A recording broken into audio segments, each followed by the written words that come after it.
Christlike examples. To help Christians understand and imitate Christ's attitude of unselfishness, humility, and self-sacrifice, we should expose them to spiritual leaders who model these qualities. Here's Gene to explain this principle.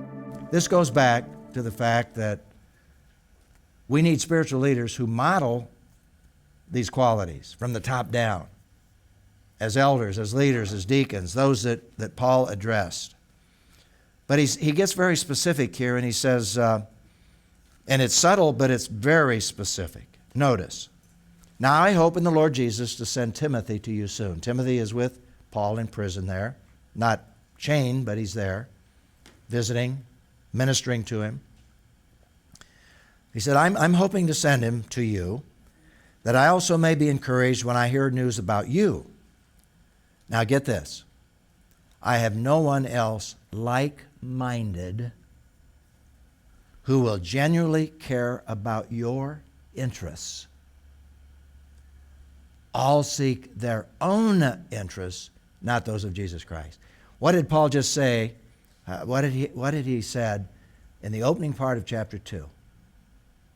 He said, don't look only to your own interests, but the interests of others. And he says subtly, but rather specifically, let me give you a specific illustration. Timothy's coming, and you know what kind of guy he is?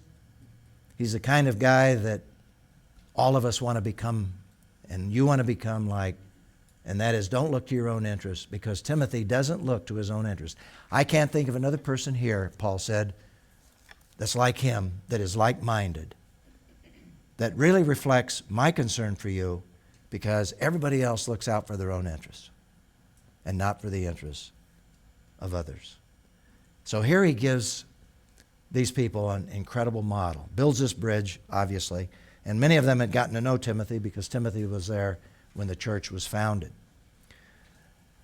But then he moves on and he gives us another illustration. He says, but I consider it necessary to send you Epaphroditus. Now, who's Epaphroditus? Well, Epaphroditus is the one that delivered the gift of money to Paul in prison. And while he was there, he stayed there for a while, and he said, my brother. Now, it's possible that Paul got to know him when the church was founded, but we know he really got to know him when he came and delivered that gift, because he stayed there with Paul, helped him. He calls him a co-worker, a fellow soldier who's standing firm, as well as your messenger, and that's the word for apostle. Now, this is an apostle in the sense of the being an apostle like Paul was, but the word apostle also meant messenger. Apostolos is the word there, translated your messenger. In other words, he came from you, and he probably, we conclude from this, he probably was the main leader of that church and of the overseers or the elders. And he says, your apostle, your messenger, and minister to my need. Since he has been longing for all of you and was distressed because you heard that he was sick. He got sick when he got there, and he said, indeed, he was so sick that he nearly died. Why did he almost die? Because of his commitment to carry out the goal that you had in delivering this gift, plus everything that he was doing in helping me. And to me, it's not insignificant that Epaphroditus literally almost gave his life because of his care and concern. Now tie that back in with the attitude of Jesus, who didn't consider this thing to be grasped, his position, became a man, and went to where? The cross, and gave his life.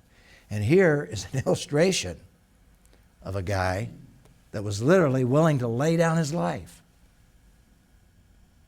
for the Apostle Paul and to carry out the task that they had given him.